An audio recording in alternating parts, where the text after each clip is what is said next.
Welcome to the APO Productivity Talk series. Today's session explores how institutions can effectively develop their capacity to manage and mitigate climate risk sustainability. Climate risks continue to grow, severely impacting economies, communities, and infrastructure, underscoring the need for robust institutional resilience. I'm Zainuri from APO Secretariat, your moderator for this session. So today we have an esteemed expert, Dr. Muhammad Said Degani, who has extensive experience in institutional capacity building and climate risk management with the World Bank and numerous global projects. He holds advanced degrees from Virginia Tech and has contributed significantly to the strategic infrastructure and asset management project globally. So, Dr. Muhammad, how are you? Good. How are you, Zainuri? It's good to be with you today. Yeah, it's good to see you. It's good to be with you today, even though we are first time to meet each other, but it looks Yes, like we already met for many, many times. Thank you so much for being exactly. with us. Yeah. Thank you so much for being with us.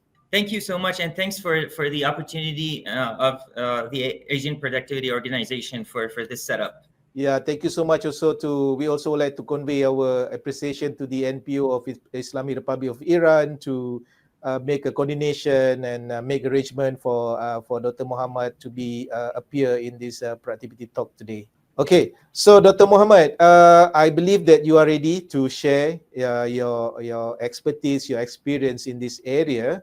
So without Mhm. further ado, let me invite you to present your topic today. Is it okay with you? Yeah, that's fine. And I'm going to start. If there's anything, if there's anywhere that you want to actually pause me, just jump in. It's okay. Yeah, sure, sure. Thank you so much. Please, Dr. Muhammad. Okay. Thank you so much again for the APO's opportunity to discuss the developing institutional capacity to tackle climate risk. Um, I'm going to talk about the realities of climate disasters, frequency and cost of climate disasters first, and then I'll discuss the climate resilience trap and why these things happen, the losses keep repeating. And then at the end, I'll also discuss about institutionalizing climate risk management, what that means, and then I provide some key insights from my perspective and my experience working with different sectors in the international organizations or the private sector. So, with respect to the climate reality and what's happening now, the climate disasters are on the rise, and everybody actually knows about that. According to different statistics, different climate disasters like flood and extreme weather are actually increasing significantly since 1970. And then at the same time, the cost of these disasters are also kind of increasing. According to the study conducted by Nature Communications, the cost of uh, extreme weather was estimated about $3 trillion for between 2000 and 2019, and that's about average of 143 billion per year. So that's a significant amount. And as you can see it throughout the years, if you just ignore the outliers here for a few years, you can see that there's a slight increase in economic losses from these natural disasters. So, who's paying more because of these disasters? Again, the studies have shown that the most vulnerable people are the low income and lower middle income people in different groups. And they actually, their cost is more in terms of the GDPs. So the low income people actually pay about 1% of their GDP, while the high income people pay probably about 0.2%. And this is because there's much more loss of human life in underdeveloped or developing countries compared to the wealthier ones. And then the infrastructure is more robust in those wealthier nations. So you can see the disasters are rising, the cost is rising. The countries keep actually constructing. Uh, but at the same time, this cycle happens. The losses keep repeating. You have this disaster recovery cycle. I'm just going to explain a few examples of how things are happening in different countries more frequently. Uh, Look at this, the Pakistan flood in 2010, for example. More than 20 million people affected, about $10 billion in damage. And that was twice the earthquake loss and damage that was actually happening in 2005. And again, so you had an earthquake in 2005, lots of costs and damages, and then flood in 2010, and then another flood in 2020, which affected about 30 million people, more than 30 billion, dollars in damage, cost, and total economic losses. And the recommendation is actually that the rehabilitation should rest on participatory, transparent, inclusive, green recovery, and long-term resilience. So they're actually recommending that countries have to take a long-term resilience approach. The same thing in Mozambique, for example. Cyclone Idai in 2019 happened. About 20% of the GDP was affected. And then later on in 2024, Cyclone Chido happened, more than 600,000 people affected. And then the insured losses were estimated between 650 to 800 million dollars. So two different cyclones in about 5 years, a lot of damage. The other, example, which I was kind of involved in this, is in Dominica. Storm Erica hit Dominica in 2015. About 90%, the cost was about 90% of their GDP in 2014. And there was sets of recommendations about short-term, medium-term, and long-term strategies. Now, when we went to Dominica in beginning of 2017, carrying out different, resiliency interventions, working for the capacity building. Once we left in 2017, Hurricane Maria hit Dominica, and about more than 200% of their GDP was the cost of the damage and loss. 90% of their housing stock was damaged. Again, there was some recommendations about long-term capacity building. So you can see that,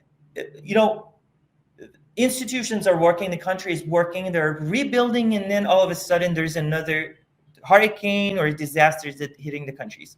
So why these losses keep repeating? What I want to share here is a brief overview and insights. I'm not going to go to the details here about why losses again and again happen. Just a few things. If there, I can actually explain the details in the Q&A. But there are basically a few things from my perspective that actually cause this. One is the lack of resources. The needs now, in terms of the budgeting and financing for the resiliency measures, is in trillions, in the order of trillions, but the budgets are about billions. If you just add up everything that different institutions are actually putting together to address this, it's only about in the order of billions. So there's a huge gap. There's a magnitude order in the gaps here. The other thing is that unfortunately, the focus typically is on short-term fixes over long-term solutions. So that's the nature. Once a disaster happens, the focus is on recovery and doing small fixes here and there, and the long-term solutions are missing. And actually, we can discuss about that later on, if in the Q&A. The weak governance is another topic. Lack of accountability, responsibilities, all these things have happened. There's no transparency sometimes in the institutions, and all these have actually added, some weakness to the system in order to tackle the climate resilience. And the last one is the fragmented approaches. Organizations act in fragmented and siloed ways. This is not just about the countries, it's also about the donors and institutions. I remember that there was one simple project about, for example, data collection. In one country, two different divisions and departments were working on data collection projects. And each of that was financed by a different donor and institution. So not only the country was aware of different projects that were happening, but also the donors were not aware of what the other donor is doing. Two similar projects in one institution in two different departments. Um, Now, if we want to, tackle these things, I think that the approach would be to invest in institutionalizing climate risk management. This is based on my observation over about 10 years working in different countries, that this is the critical aspect. Uh, so what does it mean when we say institutionalizing climate risk management? So the simple definition I would say is that once you institutionalize climate risk management or any other practice in an agency, that agency would be able to take the roles and responsibilities and activities sustainably, efficiently, and effectively throughout over the long term, and then with minimal reliance on external support. So this is what I mean by capacity building and institutionalizing. So the agencies, the countries can do the things themselves from A to Z with minimal support. Of course, at the beginning, as you can see here, the external support is maximized. And they provide technical support, managerial support, funding, everything. And as we move on over the long term, the organizational role would evolve and they take responsibilities here. So at the end, I think an ideal way to actually institutionalize climate risk, at the end, it would look like something like they can collect asset and hazard data and update it frequently. The institution can run the risk models, they can update risk models and generate results themselves. They can identify critical projects, and then they can also develop short and long-term plans that are connected to the national strategies and policies. And once they do that, they have the capacity also to finance the project and implement it and carry out this cycle on and on. So now this building, the capacity building, it's a very broad topic. How we want to build for long-term capacity, it's a huge debate. I'm going to just provide some key insights again, based on the project that I've seen and the experience that I had in different countries, on what are the main recommendations or the pieces that the countries can focus on in order to build long-term institutional capacity. So first of all, invest in people and processes. This is one of the most critical things. Keeping talented people in these agencies are challenging because of the financial limitations that they have. People often do not have the perception that they're valued in these institutions, the public agencies, and then there's no clear plan for them for their promotions and for their growth. In addition to the people, the processes in the organizations are also important. The organizational processes and policies are valuable assets. In the project management terminology, we call it organizational process assets because these are very important. Knowledge transfer, you have to have a knowledge transfer. There's a person with a lot of experience and he's going to leave the firm or the public agency in a few months or a year. So you have to have a good knowledge transfer. You have to document in a structured way the lessons learned from the past projects. You have to have communication and coordination plans. And then you have to also have technical guidelines and standards in place so we can actually use that. These are valuable processes and regulations in your organization. So the government has to provide sustainable funding for the development and management of people and the processes. They have to have some funding so they can be able to maintain their people. They can keep their people and the processes. International agencies and donors, they can also establish contract terms and conditions so that it's going to be part of the project that, hey, part of this project will be actually dedicated to you for example, for maintaining and keeping your people and operating your processes. This is a report that is going to actually be out in a few I think days, we developed this report, in collaboration with the World Bank. It's talking about technical guidelines and standards. How can different countries consider climate resilience in transport? It's a guidance note. It can act like an asset for the beginning of the work in many countries, and they can benefit from these things. So there are supports coming from international agencies and donors, and this should be built upon by the different governments and agencies. The second thing is favor simplicity over complexity. I often see that, countries and agencies are looking for complex solutions. It's not gonna be effective, particularly in countries when there's funding limitations, data scarcity, and lack of knowledge and skills. Why not working with simple solutions? In different countries, we applied really simple, free available softwares for data collection or even condition assessment, and that worked pretty well in that context. It helped them do the planning and organizations without waiting for complex solutions. So the governments should encourage innovation solutions over complex ones. International agencies, they can also set efficiency and effective measures to prioritize these kind of solutions. So they have to say, okay, you invest x amount of dollars here. Was it effective? You could have paid. You could have actually invested much less. What did you gain? So those are the effectiveness and efficiency measures that can be set.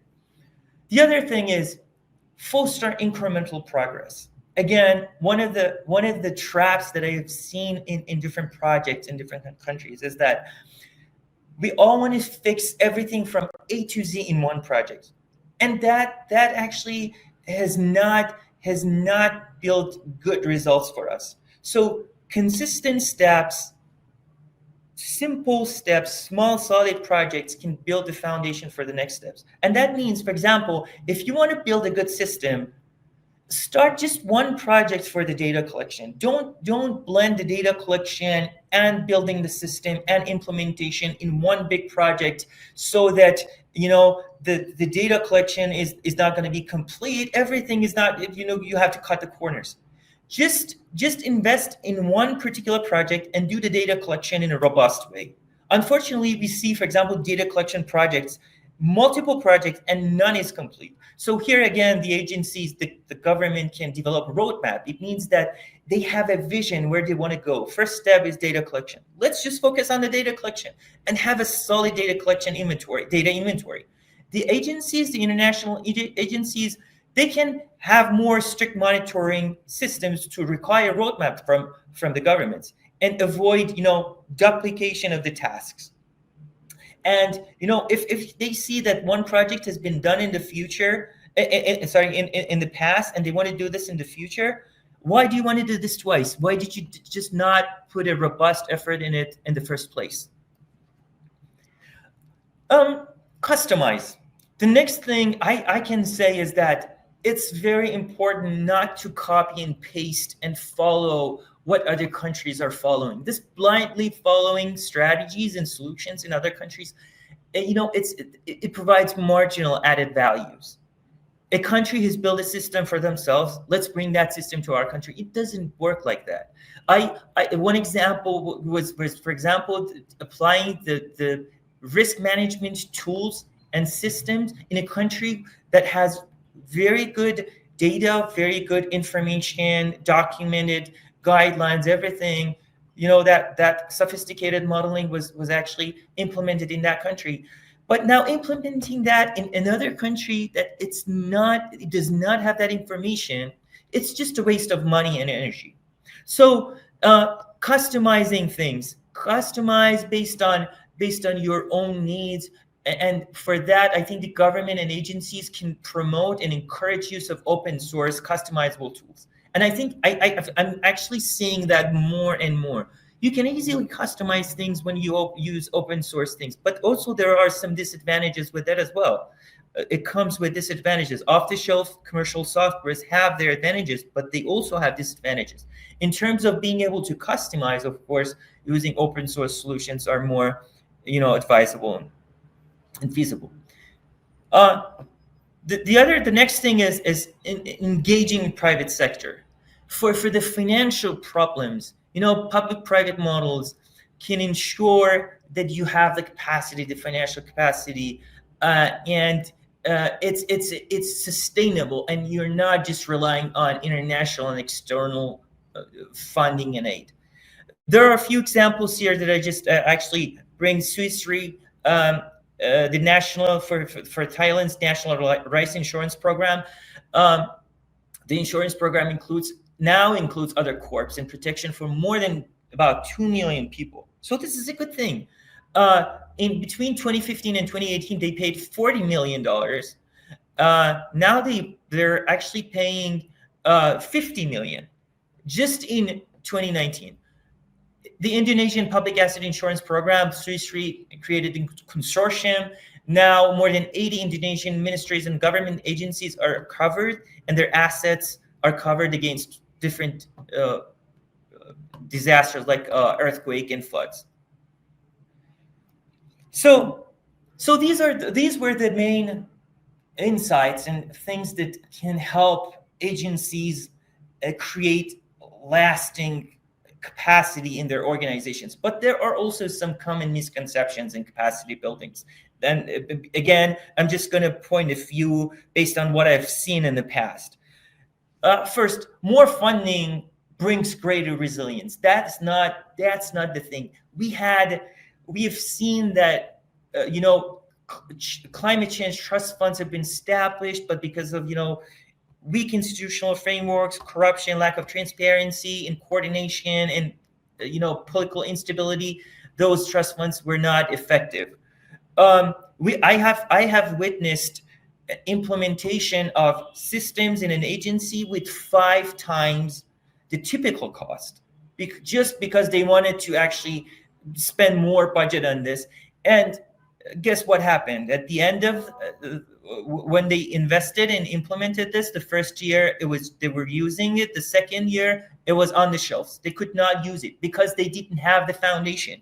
They invested only on that particular system without creating the foundation. The second thing is that often we understand that capacity building is a one-time effort.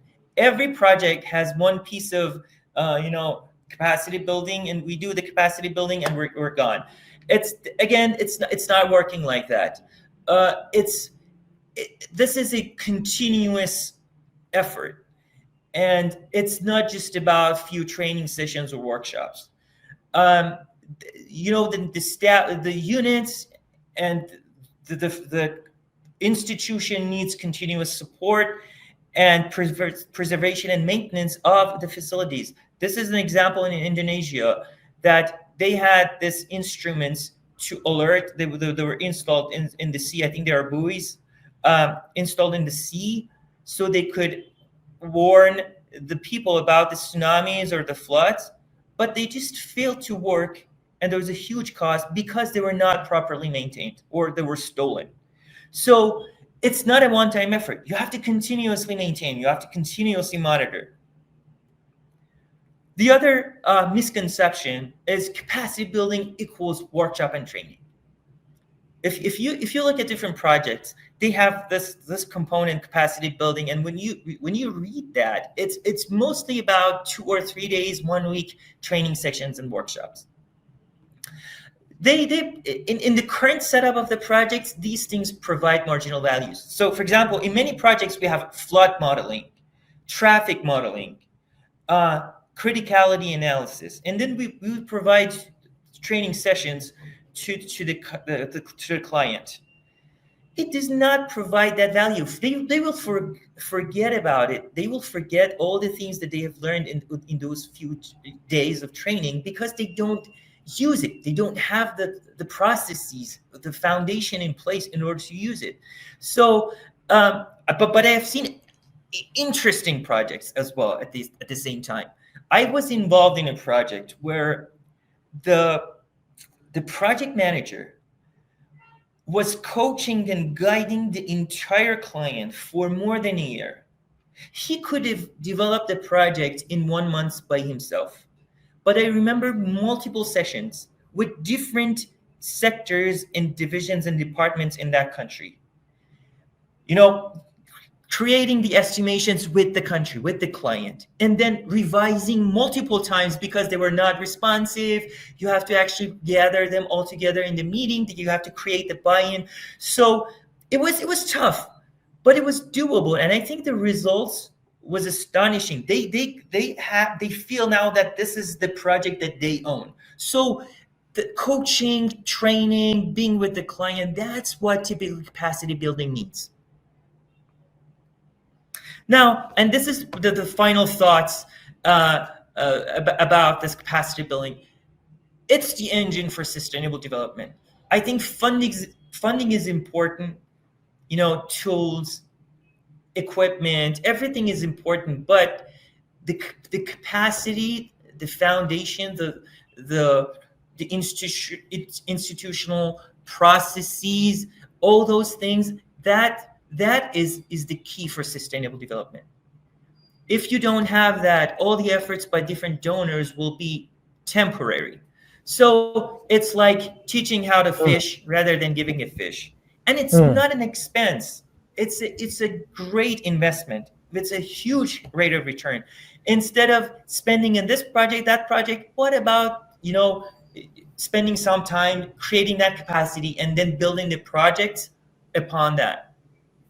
And the agencies and the governments should be patient. This is not built in a day. Capacity building requires patience, persistence, and long-term investments. And I think with that, I want to thank you again, APO, for the opportunity for this presentation. And this is back to you. Thank you so much. Thank you very much, Dr. Muhammad, for the presentation, for your very, what should I say, very informative, very enlightening, the presentations. And you are very energetic in giving the presentation. It's very interesting, you see. Okay, let's start the second session, which is we are talking about the Q&A, some kind of conversations about what you have presented just now. Okay, let me start with the first question. This is based on your presentation. Very interesting to talk about the funding from the donors. So the first question is about institutional capacity often weakens after external funding cycles conclude. So in your experience, what mechanism do you suggest to maintain resilience efforts beyond donor? Yes, that's important. This is because the institutional capacity fundings and investments are project dependent, honestly. And once the project cycle ends, and the funding concludes, the capacity building concludes as well.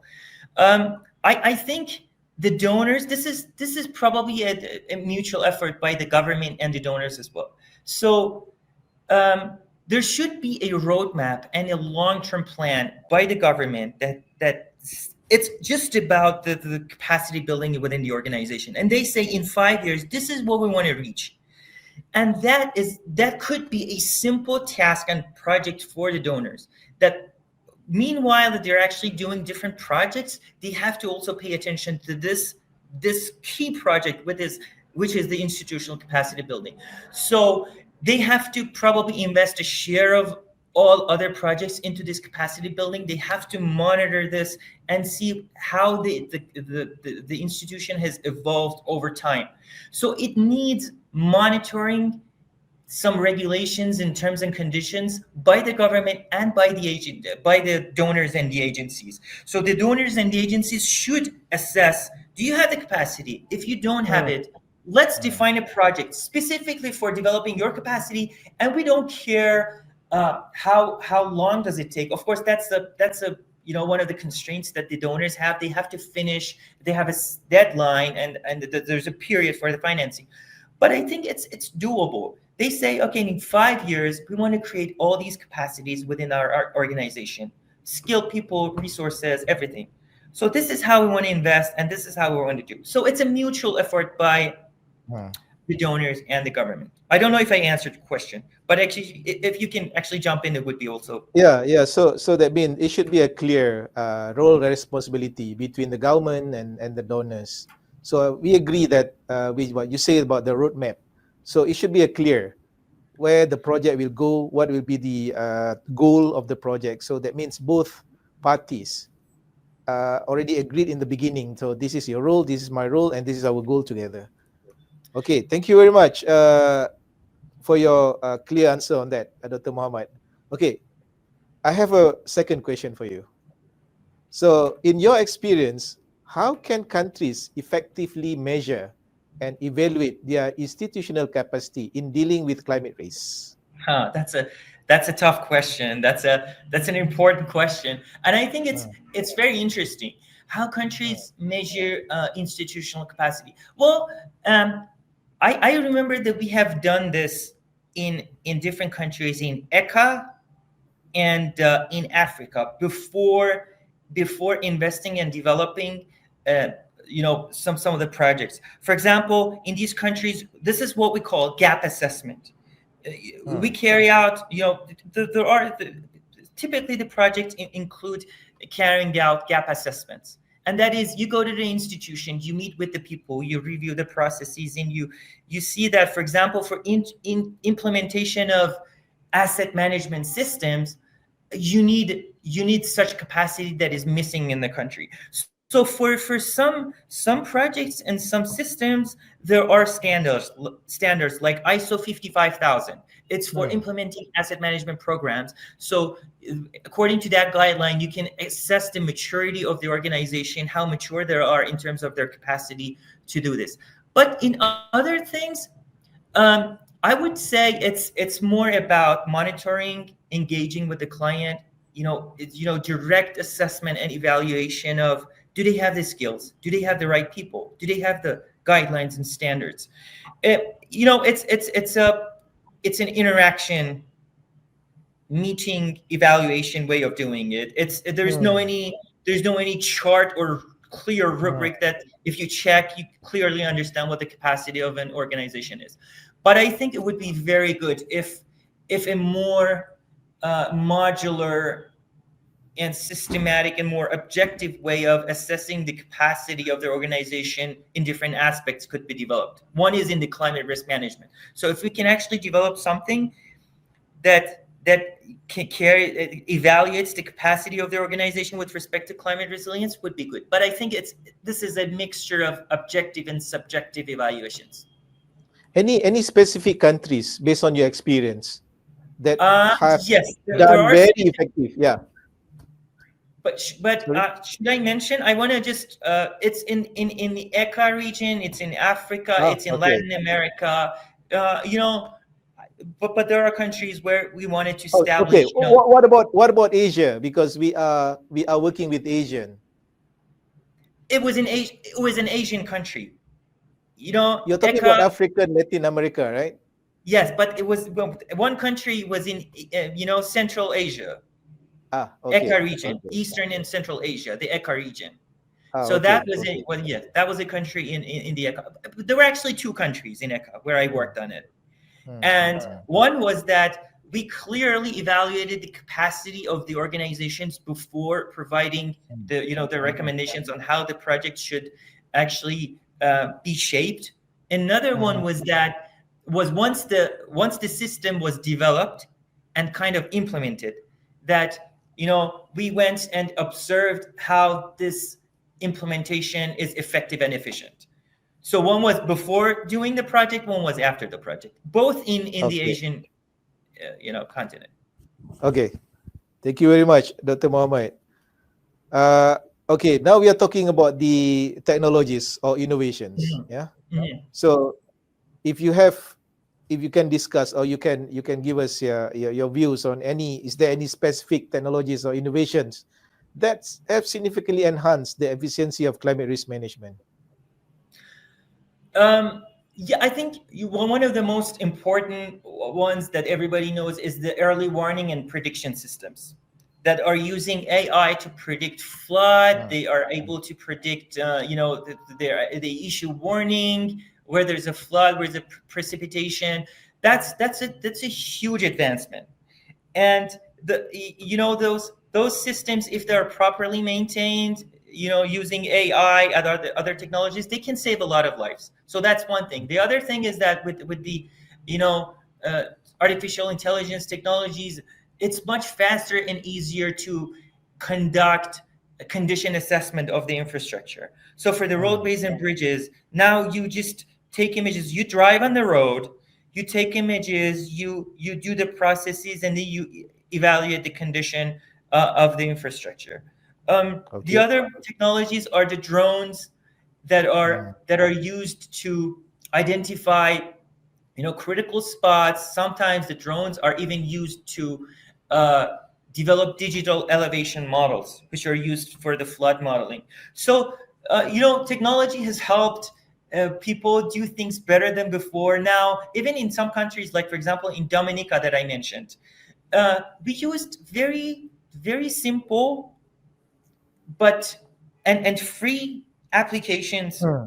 for conducting IRI, the roughness uh, assessment of the roadways.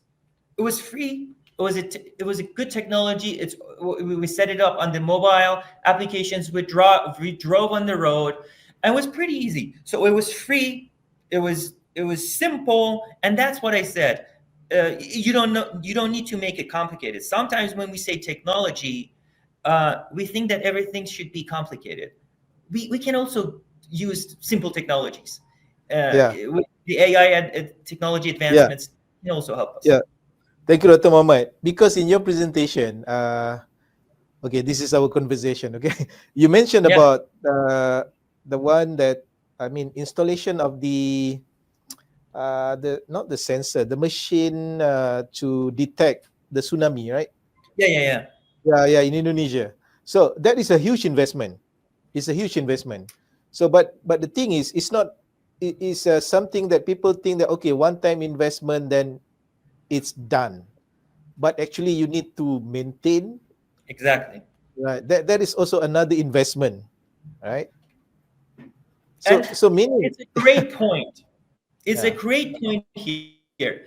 Look, I don't know, maybe because of the time limits, I did not cover this, but there are many projects Hmm. being carried out in different countries, in Asia and in other parts of the world. They establish a system, and they do not, because of the contractual issues, they cannot provide the maintenance support Hmm. for Hmm. that system implementation. So they fund and they finance commercial systems, but the license, it's just for 2 years, and once the license is expired, the whole system is shut down, and the government has not thought about the sustainable Hmm. purchase of the license, or the maintenance of the instruments. They install the system in a server room. They don't have any plan for the maintenance of the server rooms. They don't I have any see. plans for the maintenance of computers.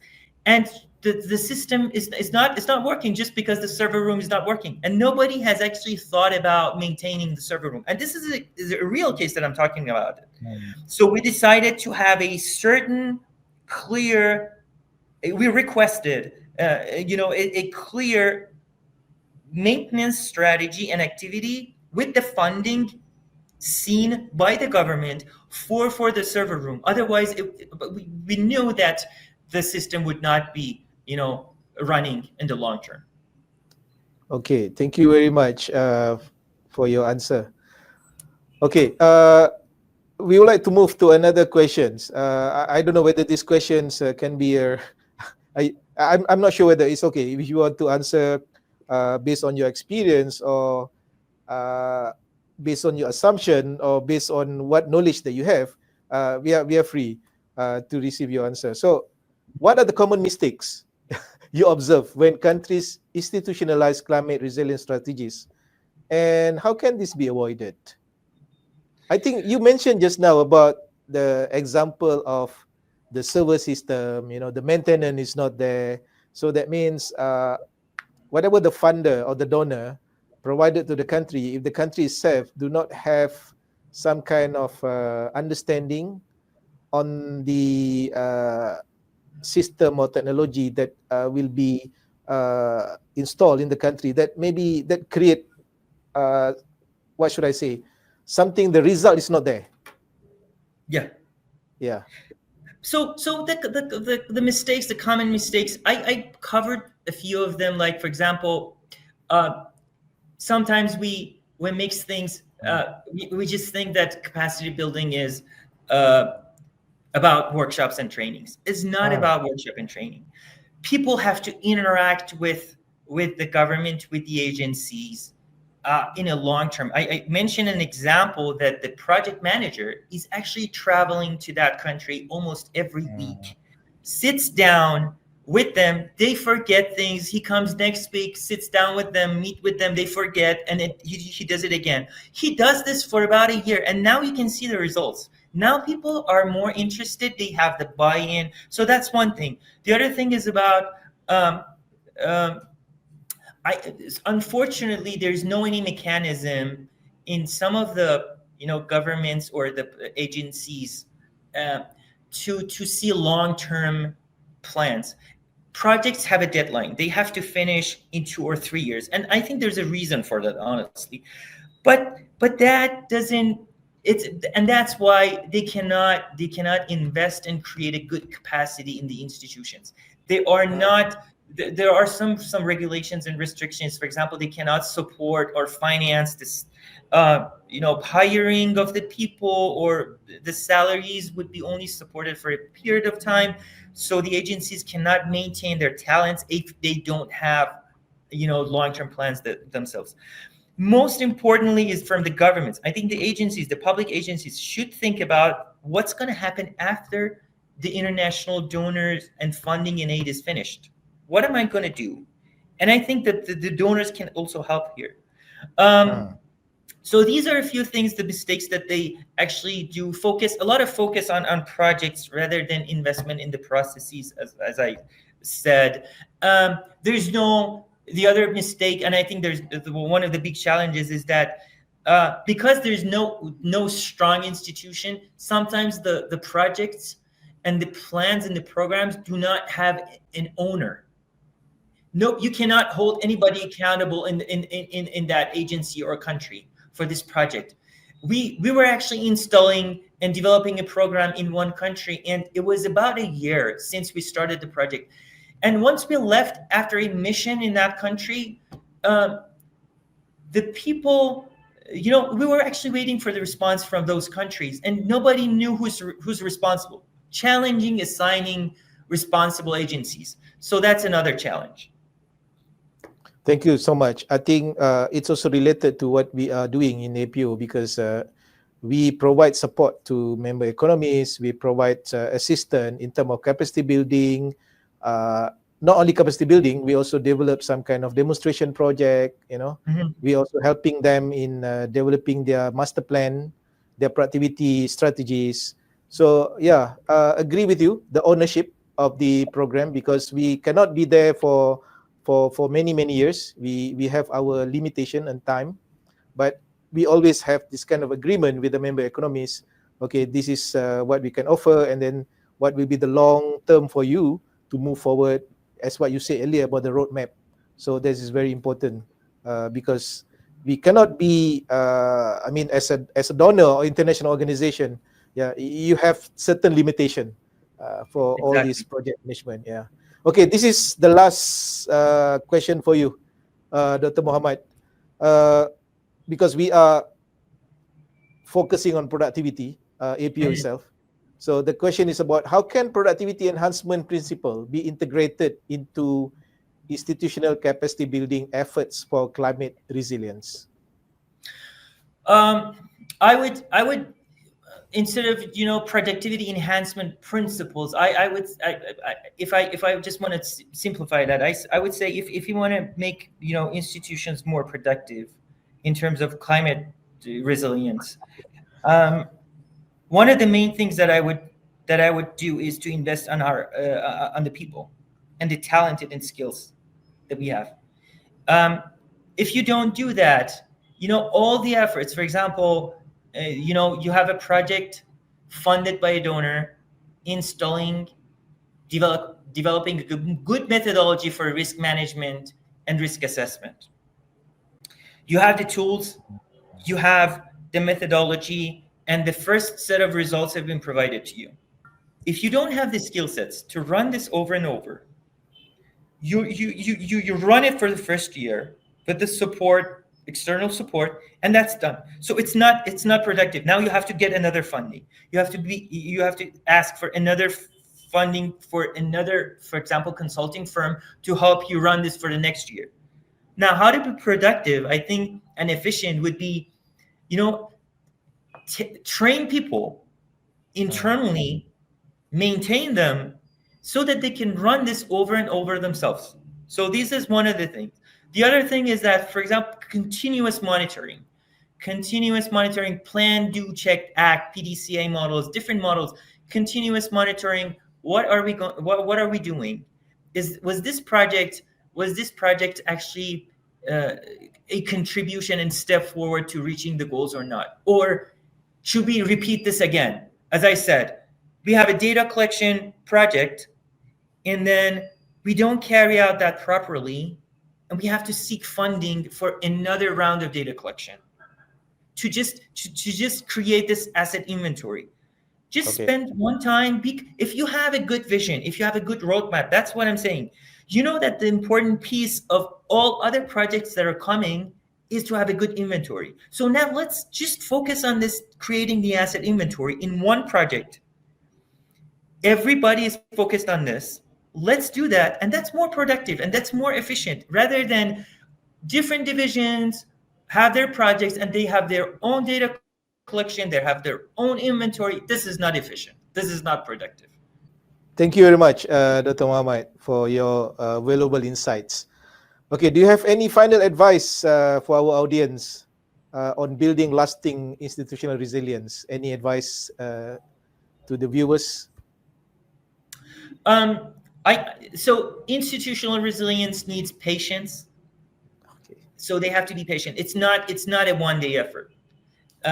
Countries need to invest in their people.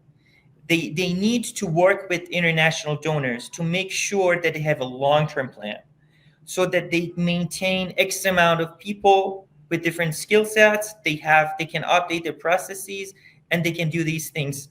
So it's a mutual effort. The government and agencies should have a vision, and at the same time, international donors, what they can do is probably condition some of the fundings to the results of the capacity building.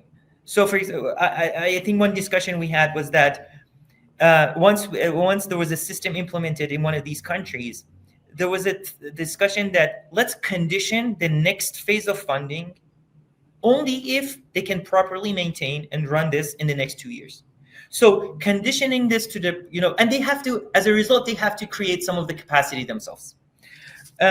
So it's a mutual effort. It needs a patience. It needs persistence, but it's doable, and it's an investment. It's an investment with a huge rate of return. So that's my advice. Thank you very much. Thank you very much, Dr. Muhammad Said. So thank you very much for all the presentation, sharing with us your views, your insights, your answers, and accommodating and our questions and on this topic. So viewers, we are very grateful to Dr. Muhammad Said Degani for sharing his expertise on developing institutional capacity to tackle climate risk. So this insight discussion highlights the critical role of strategic planning, technological innovation, and public-private collaboration in fostering lasting resilience. So viewers, we hope today's session has inspired actionable ideas for integrating robust institutional practices in your own context. Before we close, Dr. Muhammad, once again, thank you so much for your time with us today. So we hope that we can have more collaboration with you in the future. Thank you very much. Thank you so much.